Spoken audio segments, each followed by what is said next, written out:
Welcome the anointed ones. You can't bury someone who was planted, the roots will shame your shovel. And oh, how they tried. They plotted, they whispered, they threw stones with shaky hands and called it righteousness. They mistook your silence for surrender, your scars for weakness, and your delays for defeat. But here's where it gets uncomfortable, not for you, for them. Because everything they prayed would take you out is now devouring them from the inside out. That betrayal they hoped would break your spirit, it's breaking their peace. That loss they mocked you for, they're now living their own personal collapse, quietly, painfully, and with no audience to clap for their suffering. Fact, psychologists say envy is the only emotion that feels worse after it's fulfilled, because deep down, people don't want what you have, they just want you not to have it. And the funny thing, you never even asked to be the chosen one. You were just trying to heal, trying to grow, trying to breathe. But your presence alone made their insecurities itch. They started writing your eulogy while you were building your resurrection now. Tables have turned so hard they're getting whiplash. Their gossip is aging like spoiled milk. Their bitterness is starting to taste like the very dust they wanted you to choke on. They didn't realize that when you play dirty against someone protected, you don't curse them, you curse your own legacy. So buckle up. Because this isn't a pity party, it's a poetic reversal. And to the ones watching from the shadows asking, how did this happen to me? Let's just say, you invited it. You just didn't think karma kept receipts. Number one, they mocked your struggle. Now they're drowning in the same storm. They laughed when you were going through it. Not because they didn't see the pain. They saw it clearly. They just enjoyed it. You struggling gave them a twisted sense of peace, like your suffering made their lives feel more secure. While you were trying to survive your storm, they were watching like it was entertainment. They mistook your chaos for failure, your silence for weakness, and your breakdowns for proof that you'd never rise again. But here's the thing. Storms don't come to destroy everything. Sometimes they clear out what was fake, fragile, and no longer needed. While they were busy mocking your situation, they missed the bigger truth. You weren't being punished, you were being prepared. Every setback was refining you. Every moment you felt like quitting was shaping you into someone they wouldn't recognize when the dust settled. You didn't fold, you transformed. You became sharp, focused, and dangerous in a way that doesn't make noise but shifts energy when you walk into a room. Now the same storm they laughed at, they're stuck in it. And unlike you, they don't know how to survive it. Because they never had to. They never built endurance in silence. They never faced the mirror when it wasn't flattering. They never held on when everything screamed, let go. You did. That's why your peace is different now. That's why you're not bitter. You're just done. It's not karma in a cartoonish way. It's just life being surgical. What they put into the world, they're now holding in their hands. And it's heavy. The storm hit you first, but it hit them last. And hardest. Because they never thought they'd have to walk through what they wished on someone else. They mocked your struggle. Now they're drowning in their own storm, and nobody's laughing. Number two, they tried to curse what they couldn't comprehend. They didn't understand you, so they tried to destroy you. That's what people do with things they can't define. They label it a threat. You moved differently, thought deeper, felt more, and carried weight they didn't have the capacity to hold. And instead of admitting they couldn't figure you out, they projected their fear as hate. They couldn't box you in, so they tried to cut you down. What they couldn't control, they tried to curse. But here's the irony. You were never a threat to them. You were a mirror. You showed them their own limitations just by existing outside of them. And that was too much. Your growth triggered their stagnation. Your light exposed their shadows. You didn't have to speak. Your presence spoke volumes they didn't want to hear, so they started wishing you would fall. Not because you hurt them, but because your rising made their comfort zones feel small. They threw spiritual shade, fake concern, and quiet sabotage. They smiled to your face and hoped behind your back. They used phrases like stay humble when what they really meant was stay small. They disguised their envy in advice and pretended their judgment was wisdom. But what they didn't realize is, When you try to curse someone who's protected, the energy doesn't vanish, it circles back. You didn't need to defend yourself, you didn't need to explain who you are. The same misunderstanding they used to attack you is now isolating them. The same energy they used to tear you down is now tearing through their peace. You didn't break, you adapted, you used the chaos as raw material and built from it. And now they're standing in the middle of everything they wished on you, confused, bitter, and wondering why their life feels like it's caving in. The truth? It's not bad luck. It's a reflection.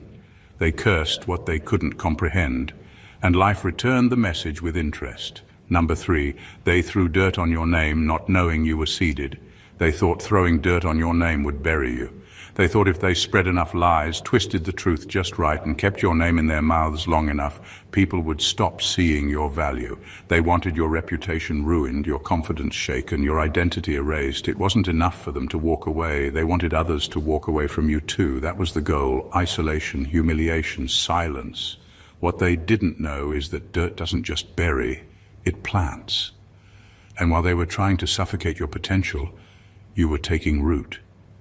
In the dark, in the cold, in the silence where no one clapped or noticed, you were becoming. What they meant to destroy you only taught you how to grow without validation.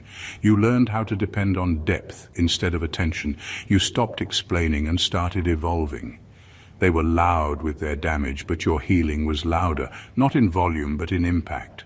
Because nothing confuses your enemies more than thriving after they swore you wouldn't. They didn't expect you to bloom. They thought the mud would stick. They thought the rumors would define you. They thought the narrative they created would be the final word. But you wrote a new chapter without needing their approval. Now the same people who tried to bury you are choking on their own bitterness. They're watching you rise in spaces they swore you'd never touch. And no matter what they say now, it no longer matters, because you've outgrown their reach. Your roots are too deep. You didn't just survive, you multiplied. And here's the part that stings for them. Your growth wasn't in spite of the dirt, it was because of it. Everything they tried to use against you became proof that you were never fragile, just underestimated. They threw dirt thinking it would cover you, but all they did was make the soil richer. Number 4, they feasted while you starved. Now the tables turned and their plates are empty. They watched you go without and felt no guilt. In fact, some of them enjoyed it. While you were scraping together pieces just to survive, emotionally, financially, spiritually, they were feasting on comfort, resources, and opportunities they never earned. They saw your struggle and looked the other way, not out of ignorance, but out of pride. They believed their position was permanent, that the tables couldn't turn, that your hunger made you less than. But what they failed to realize is that hunger sharpens you. While they were indulging, you were learning restraint. While they were coasting, you were building muscle in the dark. You became resourceful. You learned how to create with little, how to push through without applause, how to stretch faith when there was no fallback plan. Your lack wasn't your weakness. It was your preparation. They thought they won because they had more. They hoarded access, attention, opportunities, thinking that starving you would somehow protect their place. But now, the feast is over. The spotlight shifted. The ground moved. And what they once hoarded to feel powerful, it doesn't satisfy them anymore. It's tasteless. It's empty. Because excess without purpose turns into waste. Meanwhile, your discipline became your abundance. You don't just appreciate what's on your plate, you know how to multiply it. You know how to feed others without starving yourself. You're not just showing up, you're showing up with depth, with hunger still in your heart, but now with the strength to handle the weight. Now the same people who once overlooked you are scrambling to regain relevance.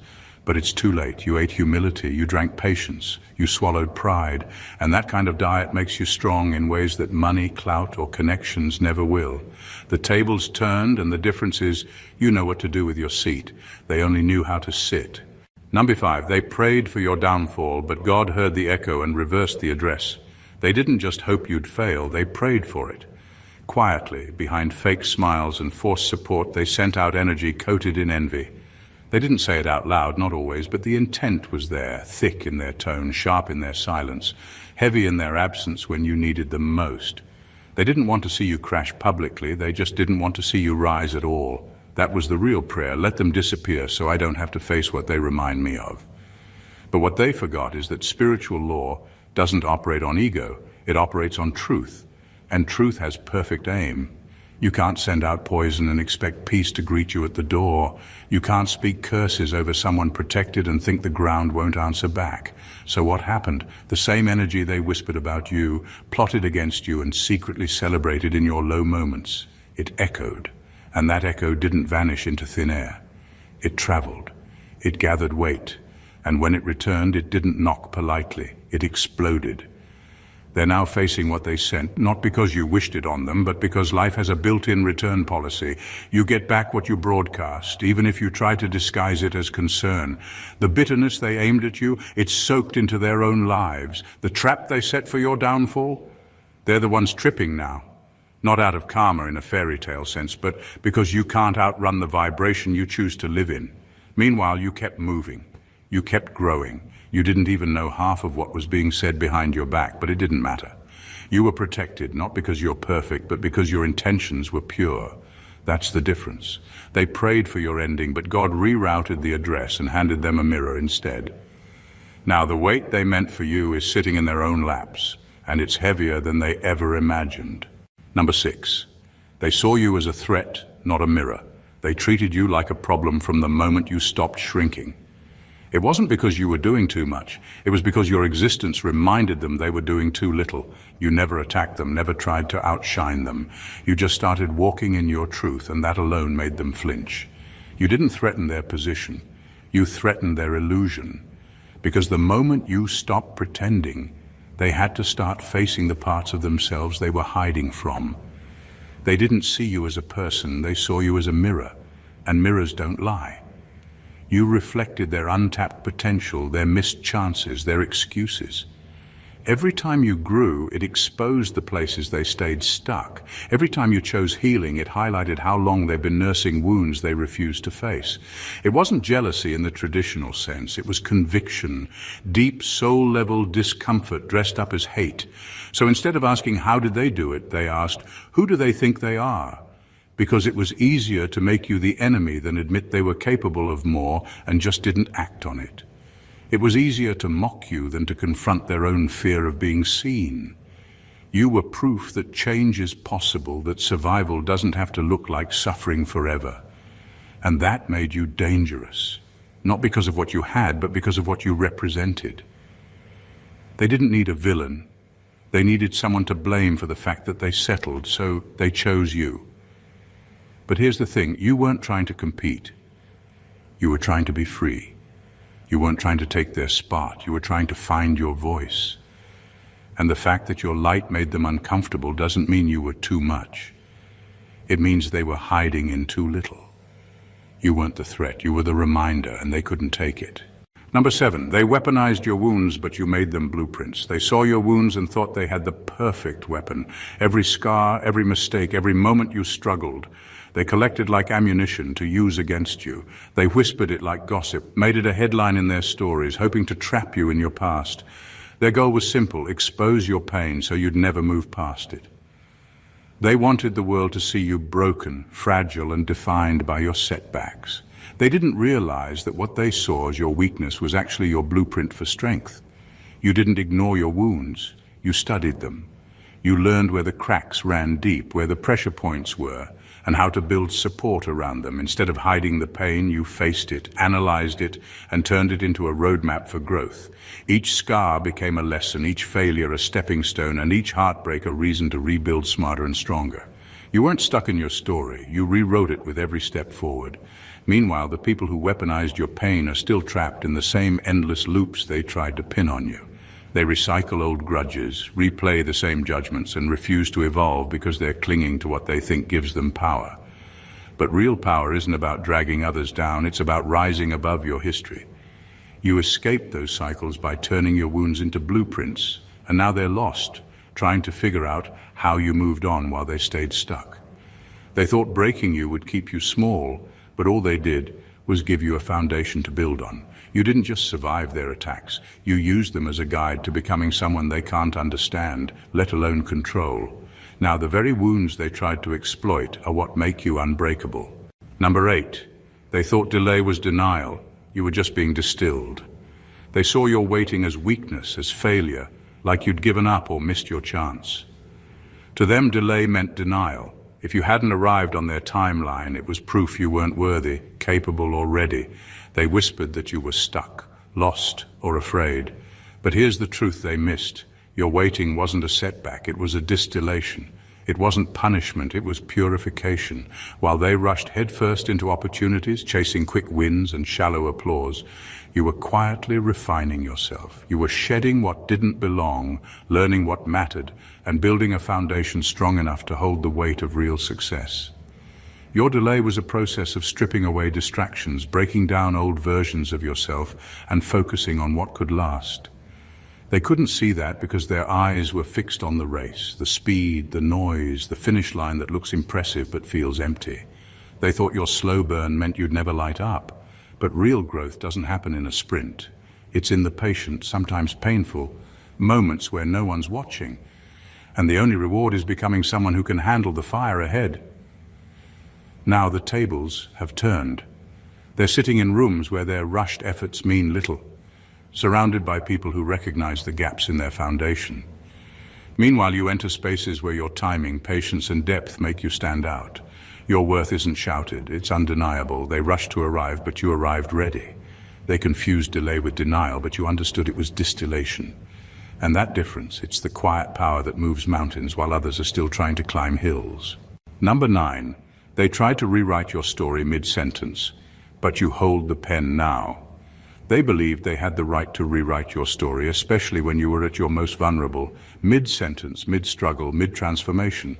They acted like editors, cutting out your truth, changing the narrative to fit their version of you, making you smaller, weaker, less than what you really were. They added footnotes of doubt, footnotes of criticism, and chapters of gossip, hoping you'd lose control of your own story. They thought if they controlled the narrative, they controlled you. But what they didn't realize is that the pen was never theirs to take. You always held it, even when your hand felt weak, shaky, or unsure.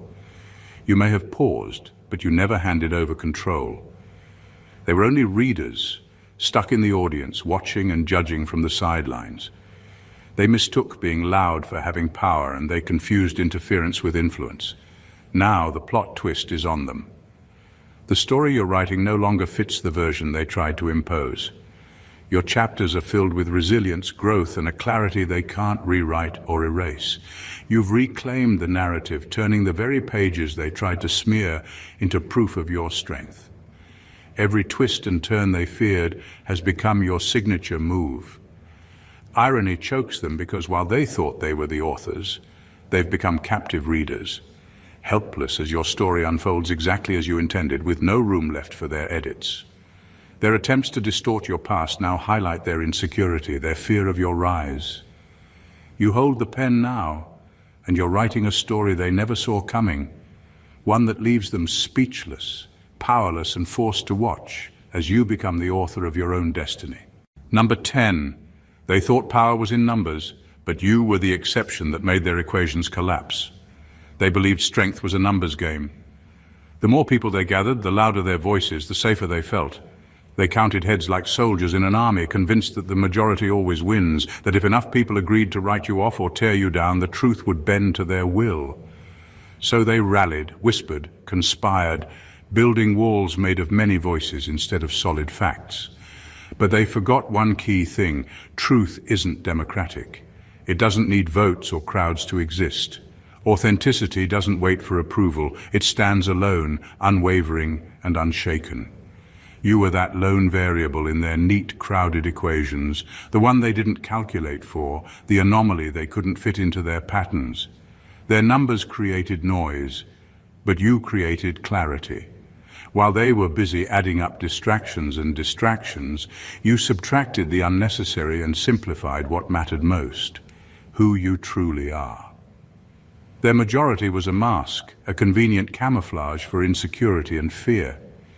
Your singular authenticity was the spotlight that exposed their facade, making their strength look fragile and their unity feel hollow. They thought they could drown you out with noise, but you turned that noise into silence, a silence so loud it shattered their assumptions. Their equations collapsed because they mistook quantity for quality, volume for value. You didn't need a crowd to validate your existence. Your truth carried its own weight. Now, while they scramble to maintain their fragile alliances, you stand apart, not just surviving but thriving. Proof that one person who refuses to conform can unravel the strongest illusions. You are the exception that disproved their rule, and that's the kind of power no number can match. Number 11. They celebrated the cocoon. Not knowing the wings were inevitable, they watched you quiet down and assumed you were defeated. To them, your silence was a surrender, proof that their attacks had worked, that you'd folded under pressure. They celebrated that quiet moment like a victory, convinced the story was over. But what they missed was the most important part. Silence isn't always weakness. Sometimes it's preparation. You weren't disappearing. You were transforming. While they were busy cheering your stillness, you were busy building wings. Every quiet day was a day spent gathering strength, learning and becoming something they couldn't recognize and couldn't stop. Their noise, their taunts, and their doubts became background static to the work you were doing within yourself. Now, your flight has taken off. You're moving in ways they never expected. Your rise is effortless, almost silent, but impossible to ignore. The noise they made to distract themselves is irrelevant because your wings carry you beyond their reach and beyond their influence. What looked like a pause was actually the calm before your storm, the stillness before your takeoff. Their celebration of your defeat only highlights their short-sightedness. They cheered for the cocoon, unaware that wings don't ask for permission to grow. And now, when you soar, their noise falls flat. It can't ground you or dim your light, because flight isn't about making noise, it's about movement, freedom, and leaving behind what tried to hold you down. Your silence was never surrender. It was strategy. And your wings? They're the loudest statement you'll ever make. Number 12. They wanted you broken so they'd feel whole. Now their cracks are loud. They wanted to see you broken because deep down it made them feel whole. Your pain was their proof that they were better, stronger, or simply safer. They built their fragile sense of worth on your failures, like a house of cards resting on your downfall. Every stumble you took was a brick in their ego's foundation. They didn't just wish you would fail, they needed it to feel like they mattered. But here's the brutal truth. When you rise, their whole structure trembles. Their self-worth wasn't built on strength, but on comparison. When you broke free from the limits they tried to impose, their ego scaffolding started to collapse. The cracks they hid so carefully behind arrogance, criticism, or silence began to widen and scream for attention. Now they're exposed. The very foundation they relied on, the shadow of your weakness, is gone. And without that, their sense of identity feels shaky, empty, and loud. Their insecurities, once buried beneath their pride, are suddenly impossible to ignore. The louder they try to pretend they're fine, the more obvious their cracks become. You didn't just survive their attempts to break you, you shattered their illusion of strength. Your rise wasn't just a personal victory, it was a seismic shift that revealed the fragility they tried to mask. They wanted you broken to feel whole, but what they got instead was a mirror reflecting their own fragility back at them. Now, while they scramble to patch up their cracks, you stand solid, built on your own strength, no longer a part of their shaky structure. And that's the harshest truth of all, their wholeness was never real.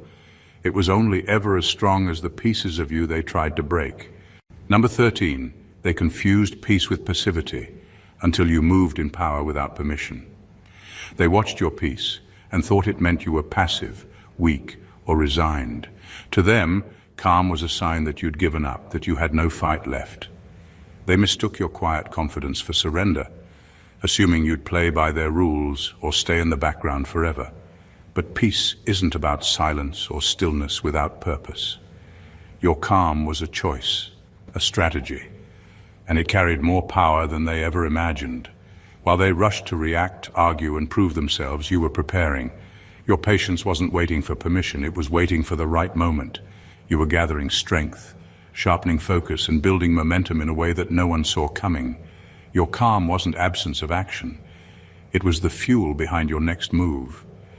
When you finally acted, it wasn't with hesitation or apology.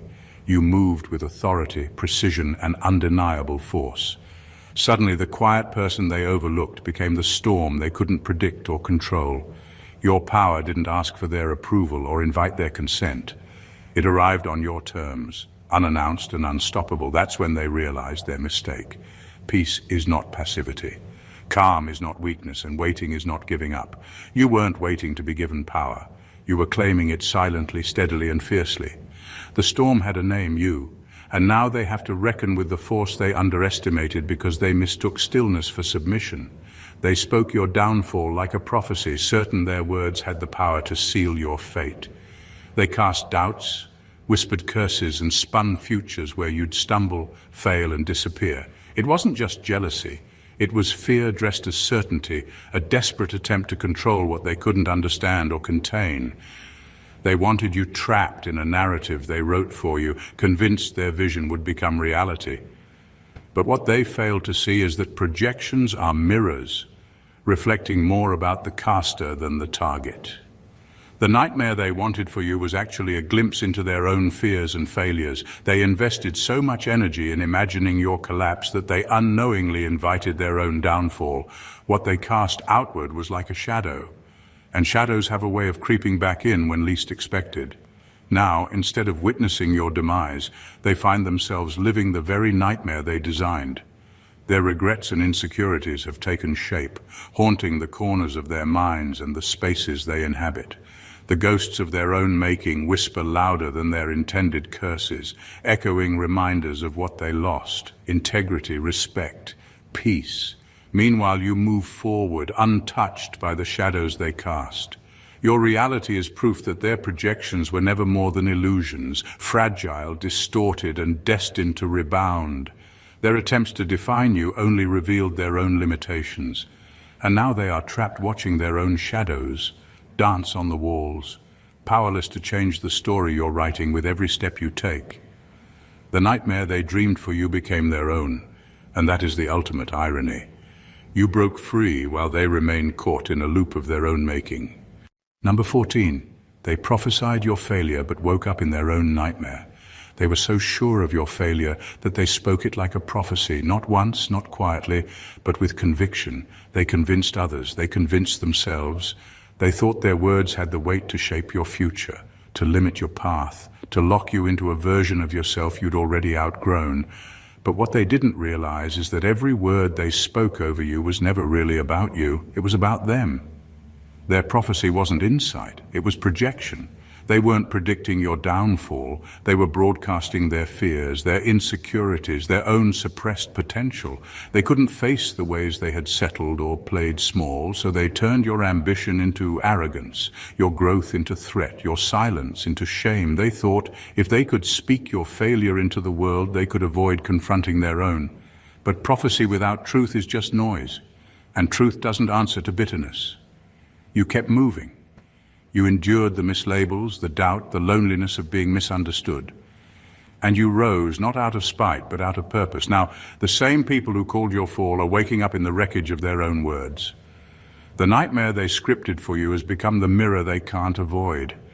And it's reflecting their own missed chances, lost time, and internal chaos. They're stuck watching the shadows of what they tried to send your way. Only now, those shadows are dancing on the walls of their regret. Because while you've been building, healing, and rising, they've been circling the same fears, trapped by the energy they wasted on you. You didn't just survive their prophecy. You exposed it for what it was, a fear-drenched fantasy with no power over your reality.